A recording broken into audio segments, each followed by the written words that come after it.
Halo sahamania, hari ini kita akan membahas satu perusahaan yang bergerak di bidang yang bisa dibilang sebagai safe haven.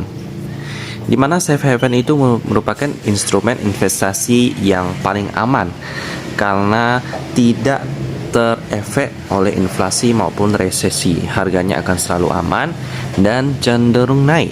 Teman-teman pasti bisa membayangkan bahan apakah itu, barang apakah itu yang diinvestasikan. Iya, adalah emas.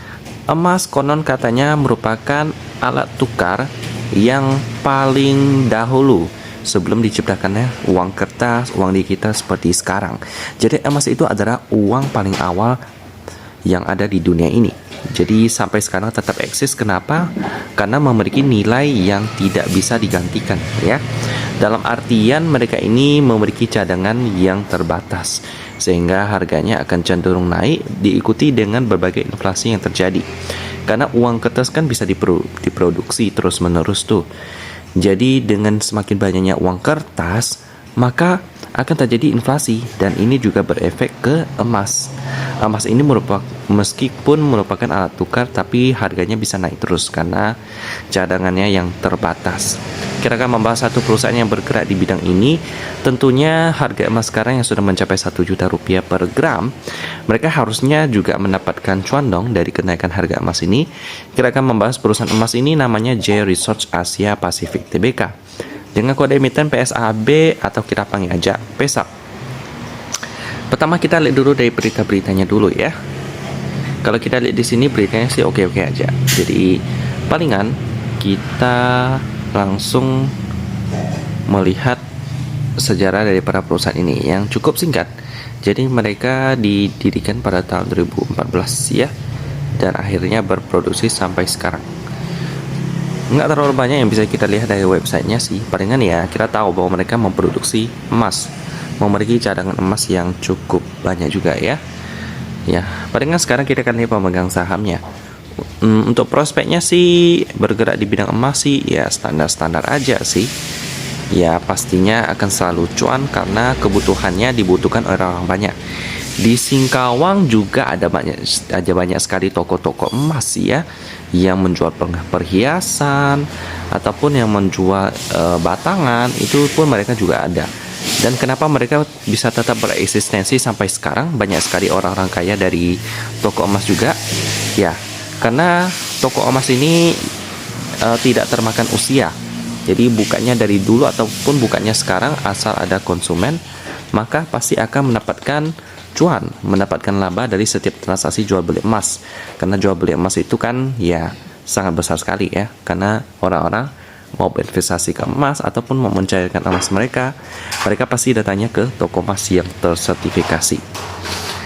Jadi untuk prospeknya sih ya standar sih untuk PSAP ini. Selanjutnya untuk pemegang saham, porsi masyarakatnya 7,5%, pas banget dengan ketentuan minimal OJK. Lalu ada Jimmy Budiarto memegang 92,5%. Dari beritanya sih juga aman-aman aja. Jadi langsung aja kita lihat tentang harga emas dulu ya. Nah ini sedikit chart daripada harga emas. Ini pada tahun 2019 sampai 2020 sih. Ya, untuk sekarang harga terakhirnya pada 12 Januari yakni Rp1.035.000 per gram. Udah naik banyak banget ya. Sekarang kita akan lihat laporan keuangan daripada PESAP ini yang sudah update sampai kuartal ketiga tahun 2022. Mari kita lihat. Kita download dulu PDF-nya. Memang kalau kita lihat di RT bisnis sih masih mengalami kerugian ya PESAP ini ya.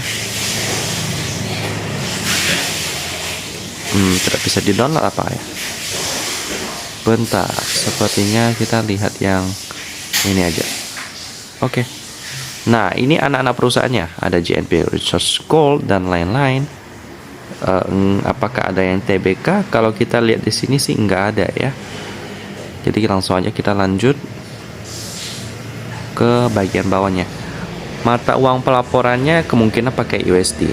Yap, pakai USD dengan kurs konversi 15 ribuan, pembulatan satuan. Jadi kita perlu kalikan 15 ribuan. Untuk laba rugi untuk entitas induk seberapa besar? Kita coba lihat, yakni minus 2,7 juta US dollar. Itu berarti sekitar 40-an miliar. Yap, minusnya cukup banyak. PR-nya pasti minus, PBV-nya sih masih murah, 0,6 kali. Lalu untuk liquidity-nya, debt equity rasionya cukup tinggi ya, 125%. Itu berarti hutangnya lebih gede sebesar 25% daripada ekuitasnya. Ya, bukan hal yang bagus sih, karena ya hutangnya lebih gede. Apalagi mereka masih mengalami kerugian, jadi pastinya gagal bayar dong nanti ya, agak berbahaya. Lalu untuk current ratio sih juga enggak aman ya, cuma 39%. Itu berarti aset lancarnya cuma bisa melunasi 39% daripada hutang jangka pendek yang akan jatuh tempo sebentar lagi dalam waktu kurang dari 1 tahun. Kita coba cek aset lancar 98 juta US dollar, liabilitas jangka pendek 247 juta US dollar. Beda jauh banget ya, hampir 3 kali lipat. Keuangan PESAP ini kurang bagus sih. Untuk TOFA hariannya udah krisis sih, karena sekarang udah jam 8.37 sebelum market dibuka. Tapi ya itu nggak usah terlalu dilihat sih, palingan kita lihatnya di bagian PER dan liquidity PESAP ini. Masih mengalami kerugian, lalu mengalami keuangan yang kurang sehat. Jadi apakah menarik untuk diinvestasikan? Pastinya enggak dong ya. Palingan kalau mau referensi yang bergerak di bidang emas, sepertinya sih di dalam watchlist saya sih nggak ada ya yang berdagang emas. Dulunya sih pernah ada, yaitu Harta, tapi dia nggak masuk lagi karena turnovernya cukup sepi. Palingan kalau mau emas, UNTR ya, UNTR ini kan ada juga bergerak di bidang pertambangan emas. Jadi meskipun nggak terlalu mayoritas sih, karena mereka ini mayoritas di bidang penjualan kendaraan berat ataupun penyewaan kendaraan berat. Tapi boleh dijadikan referensi UNTR ini ya. Apalagi bagian daripada Astra Group, gede banget itu. Jadi demikian pembahasan daripada PESAP, produsen emas yang masih mengalami kerugian di tengah kenaikan harga emas. Cukup aneh. Saya tutup dan kita ketemu lagi di video selanjutnya.